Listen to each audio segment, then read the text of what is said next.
Bonjour à tous. Bon, là ça va être un tuto, voire une série de tutos très compliqués pour moi parce que c'est un sujet que j'aime pas trop aborder parce que j'ai pas des connaissances assez vastes là-dessus. C'est sur les shaders tout simplement, voilà, parce que j'ai un abonné qui me dit que il est en suivant mes tutos, il se trouve frustré parce qu'il suit bêtement ma façon de mettre les shaders les uns derrière les autres sans comprendre pourquoi. Voilà. Oui, je sais, d'ailleurs, je ne dois pas être le seul, parce que je vois qu'il y a 3 pouces en l'air sur sa discussion, donc c'est qu'il y en a d'autres qui doivent être dans le même cas, et c'est un peu normal, tout simplement, parce qu'on n'a plus de tuto là-dessus. Il n'y en a plus. Autrefois, il y en avait beaucoup, et il n'y a plus rien. Donc, ça devient vraiment très difficile de pouvoir aborder le sujet. Parce que je pense que pour bien l'aborder, il faut être professionnel, il faut avoir appris. Il y a des écoles pour ça, hein. Moi, c'est pas mon cas. Je me suis appris tout seul là, en regardant des tutos, donc j'ai pas une connaissance réellement vaste du sujet. Puis moi, je me tiens à des choses très simples. J'utilise souvent des textures images. J'utilise très peu de textures virtuelles, on va dire. Et c'est un tort, mais c'est pas tout simplement parce que j'ai pas les connaissances assez grandes pour le faire. Voilà, c'est tout. Hein. Donc, je vais vous montrer quand même pour ceux qui débutent où il faut aller quand même encore, où on peut encore trouver un petit peu quelque chose. Il y a pas, je vais pas pouvoir vous en montrer 50 000. Hein. Voilà, ici, la chaîne d'Anthony. Lui, c'est un pro. Il explique très très bien et il faut regarder ses tutos, je l'ai déjà dit souvent. Alors peut-être les plus anciens, parce que il y en a qui sont anciens, où il rentre vraiment dans le détail, il explique pourquoi il met tel et tel shader, voilà, il faut regarder ses tutos. Hein, voilà. Après il y a quelqu'un d'autre qui le faisait aussi très bien ça, mais il a arrêté, et donc ça sera que des anciens tutos. Voilà. C'est avec les anciennes versions de Blender. Mais on peut s'y retrouver quand même. Alors donc là, je vous remontre voilà, la chaîne. Hein. D'accord. Voilà. Vous n'aurez pas de mal à trouver. Vous regardez. Vous faites pas de faute pour taper le nom. Et voilà, je vais vous en mettre une autre ici. Alors lui, il a arrêté depuis quelques années. Mais pareil, il expliquait vraiment très bien. Le problème, c'est que c'est avec les anciennes versions de Blender. Donc déjà, ce que je vais faire, je vais vous expliquer la petite différence que vous allez rencontrer. Mais sachez que ces tutos qui sont anciens, dans la plupart des cas, au niveau des shaders, ça a très peu évolué. Donc vous pouvez vous inspirer de ces tutos-là pour essayer de faire quelque chose. Voilà. Je vais vous faire voir, maintenant on va passer sur Blender et je vais vous faire voir la grosse différence qu'il y a entre les anciennes versions et les nouvelles. Hop là, attendez, mince, j'avais déjà ouvert Blender, voilà.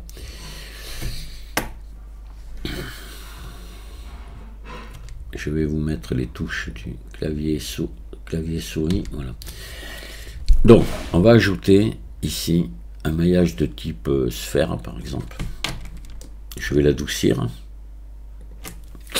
Et on va venir mettre un matériau. Donc pour mettre un matériau, je peux venir là où j'ouvre directement voilà, je fais nouveau ici.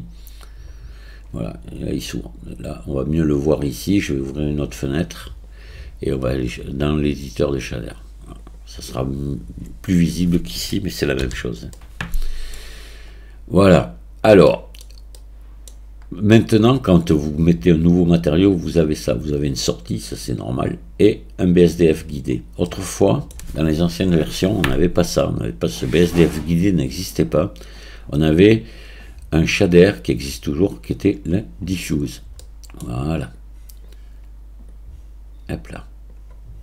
Et on venait comme ça, par exemple, mettre ici une couleur. Par exemple, je mets un vert ici.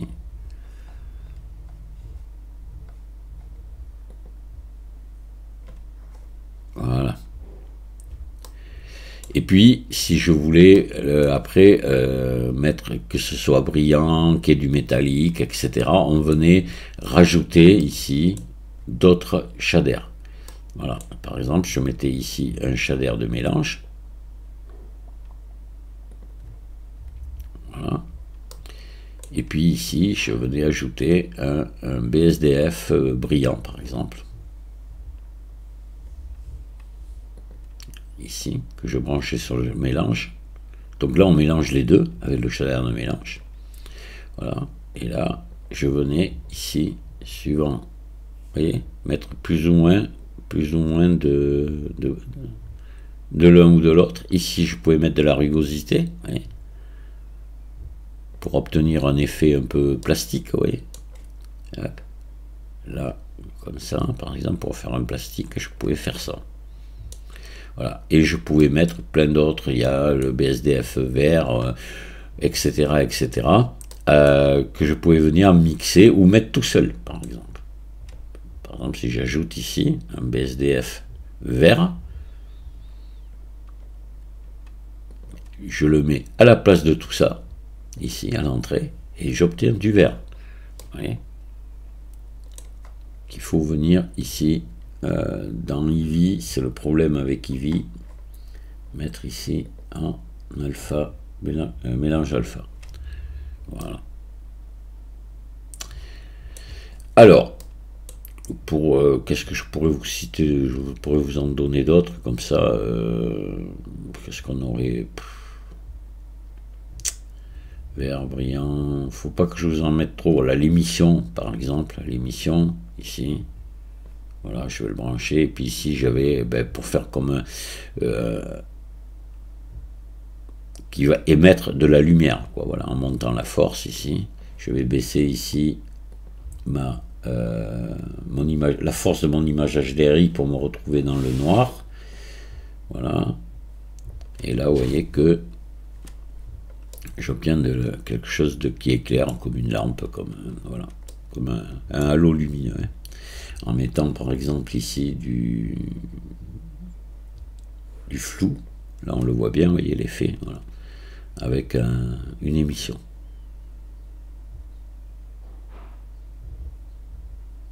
D'accord? Voilà. Donc ça, c'est ce qu'on avait, le BSDF diffus, c'est ce qu'on avait par défaut. Maintenant, on a le guidé. Alors, on va enlever tout ça. C'est pour ça que voilà, la différence que vous allez trouver avec les anciens tutos, c'est que vous n'aurez pas ce BSDF guidé. Donc, il faudra tenir compte de ce que vous avez avant le BSDF guidé. C'est-à-dire avant le diffus ou l'émission ou le vert, les shaders que vous aurez avant, là vous pourrez en tenir compte. C'est-à-dire vous dire je vais mettre les mêmes et je vais les brancher ici à l'entrée du BSDF guidé. Donc là on va le remettre. Alors la différence qu'il y a, vous avez vu que le diffus alors attendez, là je vais revenir ici. Je vais mettre en opaque, voilà.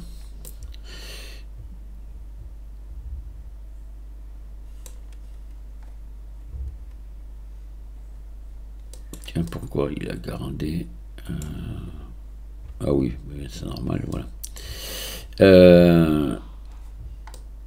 Donc maintenant on a ça à la place.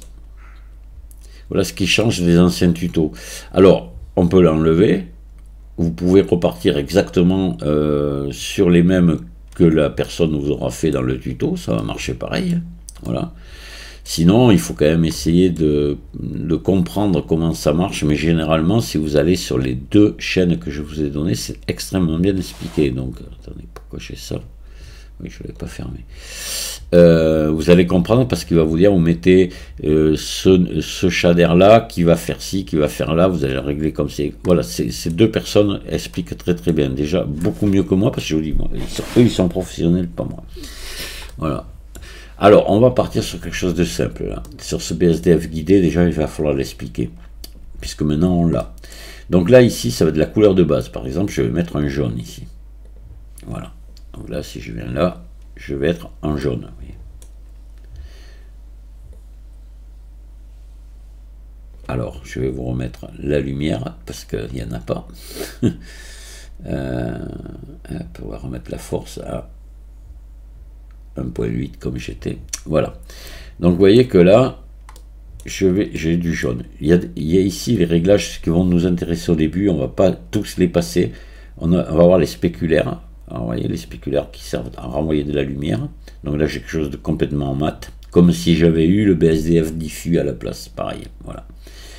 Dans les spéculaires, je vais les mettre par exemple à 0,5. Et là, en jouant ici sur la rugosité, j'obtiens, vous voyez, je vais obtenir par exemple ici comme une surface plastifiée du plastique. Hein. Ici, on a plutôt quelque chose de très... un plastique par exemple qui est très brillant, qui renvoie la lumière. Il y en a aussi. Voilà. Donc là, c'est après les réglages qu'on va faire. Et là aujourd'hui, je vais vous montrer que ça, les spéculaires et la rugosité. Et on a aussi le métallique. Voilà. Et là, vous voyez, là on obtient quelque chose de doré, presque complètement métallique, suivant comment je règle la rugosité. Si je ne mets pas du tout de rugosité, je laisse le métallique à fond, vous voyez, on a quelque chose qui ressemblerait à un métal doré. Ici, si je change la couleur, ben, je vais avoir un truc différent. Je vais par exemple là partir sur du chrome. Hein, voilà. Et puis si je mets un peu de rugosité, ben, je vais avoir plutôt de l'inox, et puis après là je vais avoir de l'aluminium, et puis je vais finir par avoir quelque chose qui ressemble à plus rien de métallique, quoi, on va dire. Hein. Voilà. Si je mets trop de rugosité, hop là. Bon, déjà, je pense qu'il faut arriver à comprendre ça. Si vous comprenez ça, c'est déjà pas mal, parce que vous allez pouvoir faire des matériaux, c'est-à-dire du métal, du plastique. Voilà. Où ça va se compliquer, c'est quand on va vouloir commencer à vouloir faire du bois, faire de la pierre, faire des briques, là on va voir que on va travailler autrement, parce que là on travaille rien qu'avec une couleur. On va pouvoir travailler après avec des images, voire avec des textures virtuelles, qu'on va complètement créer. Et là, moi là-dessus, je peux prévenir, je suis pas fortiche du tout. Hein. Moi, j'utilise plutôt des textures images parce que c'est beaucoup plus simple pour moi. Je dois vous l'avouer. Maintenant, alors, ce que je veux pas aller trop loin, je voulais m'arrêter là, mais je vais quand même aller juste un peu plus loin. C'est vous faire voir qu'on va pouvoir venir mettre par exemple de la rugosité dessus, parce que imaginons que ce soit un métal avec des creux, des bosses qui ne soient pas parfaits, on va pouvoir venir mettre un relief dessus. Dans les reliefs, j'en ai déjà parlé, j'ai fait beaucoup de tutos sur le relief, c'est pas ce qui manque. Là, ce qu'il faut savoir aussi, ce qu'il faut arriver à comprendre en même temps, mais ça je l'ai déjà expliqué, mais je vais en reparler, c'est que vous avez plusieurs façons de venir mettre un matériau dessus. Là, par défaut, Blender fait un dépliage UV. C'est quoi un dépliage UV? Et la différence, par exemple, on l'a ici, dans l'entrée, on a les coordonnées de texture. Ces coordonnées de texture vont dire à Blender comment on veut que la texture soit appliquée dessus. Là, quand on n'en met pas, par défaut, c'est en UV. Mais on peut très bien, nous, dire qu'on le veut en objet. Ça va être différent. La différence qu'il y a, c'est que en UV, en objet ou en généré, l'image que je pourrais vous donner, c'est un petit peu comme si vous jetiez un pot de peinture sur votre objet et la peinture se met en vrac dessus. D'accord? En UV, vous venez découper votre objet à un endroit bien précis, vous le mettez à plat et vous venez appliquer un papier peint dessus. Exactement comme si on appliquait un papier peint sur un mur. Voilà. C'est la différence qu'il y a entre ces deux façons de procéder. Et ça, c'est important. Parce que lorsqu'on veut mettre comme là rien qu'une couleur, faut pas s'embêter, on n'a même pas besoin de se poser la question. On met que la couleur dessus, elle vient se mettre en vrac et terminé. Voilà. Mais dès l'instant où on va vouloir commencer à vouloir mettre une image dessus, une texture de bois, de briques ou autre, de pierre, il va falloir faire un choix dans la façon dont on va venir l'appliquer. D'accord, voilà. Et c'est avec ces coordonnées de texture qu'on va faire le choix. Par exemple, on va vouloir faire du bruit dessus, là. Ce qu'on appelle du bruit, c'est-à-dire de la rugosité, des imperfections. On va être, pour ça, on va venir jouer sur les normales ici, avec une carte de relief. Il n'y a pas longtemps, j'ai fait des tutos sur les cartes de relief. Hein. Alors je vais partir d'un truc tout simple et je vais m'arrêter là parce que je ne veux pas aller plus loin, parce que sinon après, ça ne sera pas bien compris. Il faut que ça y aller tout doucement. Donc je vais ajouter ici par exemple une texture bruit. Ici. Cette texture bruit, je vais l'appliquer ici sur une sphère comme ça. En UV, non. Je vais plutôt l'appliquer en objet. Ici. Je vais me brancher là. Et je vais venir ici voir ce que ça donne si je me branche. Alors je vais baisser le métallique ici. Si je me branche ici, ce que ça donne. Vous voyez que j'obtiens bel et bien du bruit. Voilà, c'est-à-dire qu'on a des nuances de blanc et de noir. Là, dans la majeure partie des cas, toutes ces textures au bruit, etc., les Voronoi, tout ce que vous voulez, viennent, d'ailleurs, pas que les textures. Blender souvent réagit au blanc et au noir. On lui donne des valeurs de blanc et de noir ou on mixe les deux. C'est-à-dire avec un dégradé, ça va être un gris plus ou moins clair et les nuances vont se faire en fonction du blanc et du noir. Voilà. C'est-à-dire que lorsqu'on va vouloir, si je mets ça maintenant ici sur les normales avec une carte de relief, on aura des creux où c'est noir, des bosses où c'est blanc. Voilà. C'est une interprétation du blanc et du noir qui va donner l'illusion de rugosité, là dans le cas, parce que là aujourd'hui, là je vais vous montrer pour de la rugosité, ce sont ces nuances de blanc et de noir qui vont venir influencer. Alors pour pouvoir bien les maîtriser, ce qu'on va faire ici, on va ajouter un convertisseur dégradé de couleur pour pouvoir travailler plus ou moins le blanc et le noir. On aura toujours la même forme ici, mais plus ou moins de blanc ou de noir. On va venir l'intercaler entre. Et là, vous voyez, si je bouge ici, regardez ce qui se passe. Je vais pouvoir venir accentuer ou diminuer le blanc et le noir. Vous voyez? Donc, comme je vous disais que c'est le blanc et le noir qui vont venir influencer le relief, là, on va pouvoir faire des réglages. On peut en faire ici. On va pouvoir régler l'échelle, par exemple, pour mettre, vous voyez, quelque chose de beaucoup plus serré. Les détails. Voilà. Et en plus, on va pouvoir régler ici. Voilà.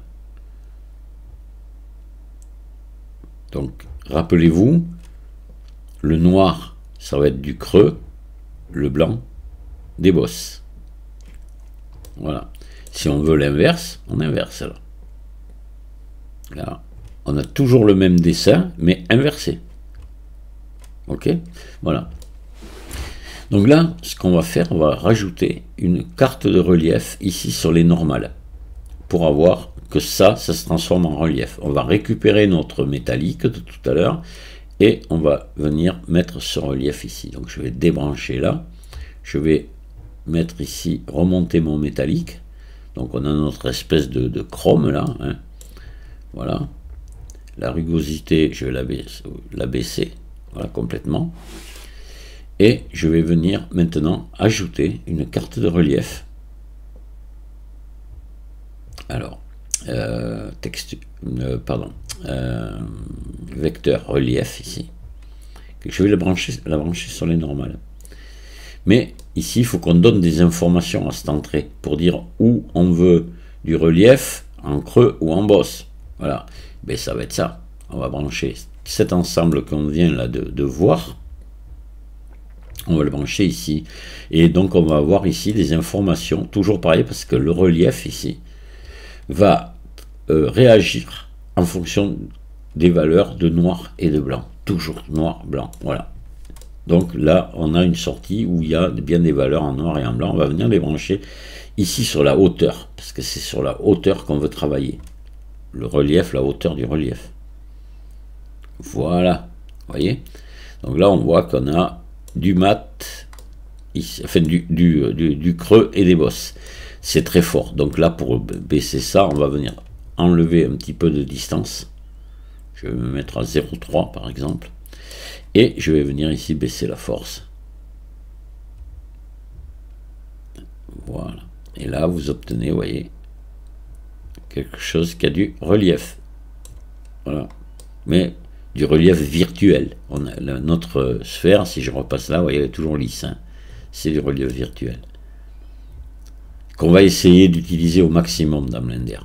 Parce que je viens de faire des tutos là-dessus, les précédents, là où je parle de relief et du vrai relief, c'est bien, mais c'est extrêmement lourd au niveau maillage.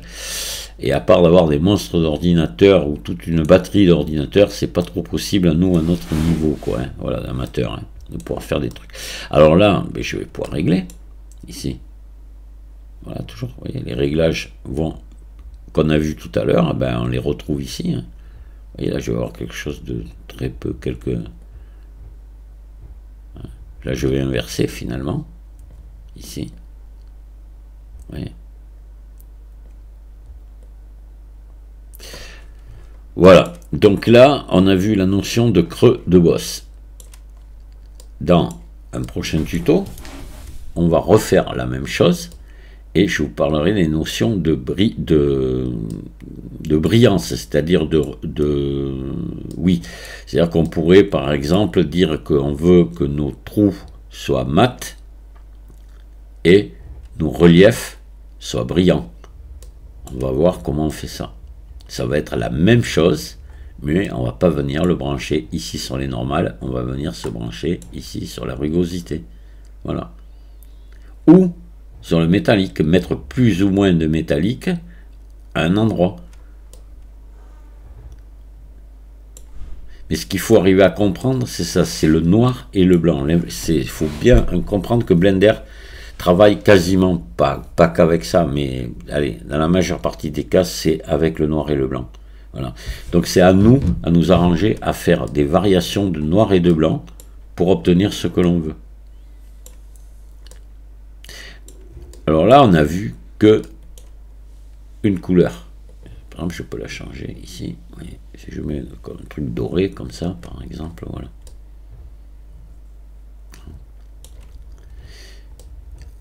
On verra qu'on va voir comme après, plus tard, quand on aura fait quelques manipulations là-dessus, on mettra une image. On va refaire la même chose avec des images. Je vais vous faire voir comment appliquer une image dessus.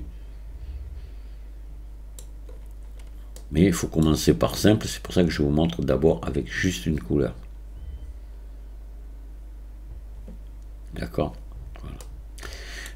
Donc la différence entre le BSDF guidé et le BSDF diffuse qu'on avait autrefois par défaut, vous l'avez vu, c'est le nombre d'entrées qu'il y a ici qui permettent de faire plein de réglages.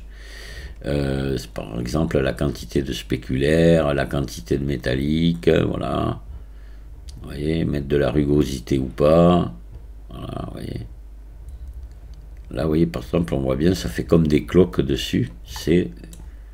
Là, là je vais les modifier ici, ces cloques, vous voyez. Je vais en mettre plus ici. Hop. Suivant comment je vais régler ici. Vous voyez, là, leur forme change. Voire s'inverse, si j'inverse.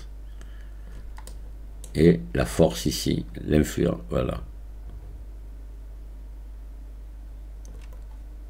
Voilà, faut bien arriver à comprendre ça. Noir, blanc. Hein. Je pense que déjà, quand on commence à bien piger ça, c'est déjà pas mal. Donc, à quoi servent tous ces nœuds? Ceux-ci servent à dire à Blender comment je veux que la texture soit appliquée. Là, c'est la nature de la texture que je mets, c'est-à-dire du bruit, là, à l'occurrence c'est du bruit, mais on en a d'autres qui vont agir exactement de la même manière, mais avec des formes différentes. Par exemple, ici, si vous mettez une texture Voronoi, ou Musgrave, voilà, par exemple, je vais venir la mettre à la place, on va avoir la même chose, mais avec des formes différentes. Voilà, vous voyez. Les formes sont différentes.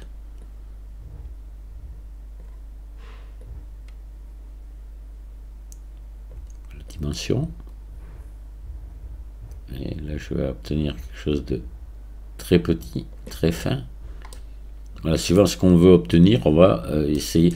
L'idéal, c'est de se faire des essais. Quand vous débutez comme ça, vous vous amusez à faire ce que je viens de faire là, ici, et vous faites des essais. Mais c'est toujours pareil, c'est toujours cette texture-là, en passant par va générer des nuances de blanc et de noir. Voilà, toujours pareil. Donc il faut arriver à bien comprendre ça. Et déjà, ça sera pas mal parce que si vous, le principal pour débuter, ça va être de savoir appliquer évidemment une texture sur un objet et surtout après derrière son relief, parce que quasiment presque tout a du relief, à part le verre, mais bon, même certains verres vous allez avoir du relief dans certains cas. Voilà, déjà ça c'est bien. Après, dans un second temps, on pourra voir, vous aurez le métallique, hein, le métallique, vous avez vu, si on veut obtenir du métal ou pas, c'est pareil, et obtenir de la rugosité sur du métal, souvent certains métaux, ils ont de la rouille, comme ça, et il y a des endroits où on veut qu'il y ait de la rouille, d'autres où on n'en veut pas, et on va jouer avec le noir et le blanc. Par exemple, un endroit où il y aura du noir, il n'y aura pas de rouille, l'endroit où il y a du blanc, il y aura de la rouille. Voilà, c'est toujours en venant jouer sur le noir et le blanc. Il faut arriver à piger ça. Je sais, c'est pas évident. Alors moi, ce que je vous invite à faire, parce que là, j'ai voulu lancer le truc, je lance ce tuto, mais il va y en avoir d'autres. L'idéal, ça serait justement que vous me posiez des questions. Voilà, en fonction, après avoir vu ce tuto, me dire oui, mais moi ce que j'ai pas compris c'est telle et telle chose, et là je vais tenter de vous l'expliquer, à condition que ce soit pas compliqué, que ce soit pas des trucs avec des, voilà, parce que alors là après d'abord je serais pas capable d'expliquer, puis ça m'intéresse pas, hein. Moi je m'adresse à des débutants, je veux pas des choses trop compliquées. De toute façon, je le dirais, bon, ça je peux pas l'expliquer, je sais pas, et puis voilà.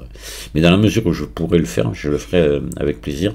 Donc n'hésitez surtout pas à poser des questions, parce que moi, me lancer à faire des tutos comme ça à l'aveuglette, je vais passer à côté de ce que vous voulez. Hein. Bon, celui-ci, je pense qu'il va intéresser tous ceux qui débutent, parce que c'est les questions que là j'ai abordé, je pense c'est la question que beaucoup se posent. Mais vous n'avez pas toutes les réponses, hein, dans ce tuto-là d'aujourd'hui. Donc l'idéal, c'est que vous posiez des questions. Voilà. Et précises, et puis essayez de composer des phrases quoi, qui soient compréhensibles. Voilà, ça, je le dis à chaque fois parce que souvent c'est pas compréhensible, malheureusement. Voilà. Donc il faut essayer d'être clair et je vous répondrai. Je vous remercie de m'avoir écouté et je vous dis à très bientôt. Au revoir.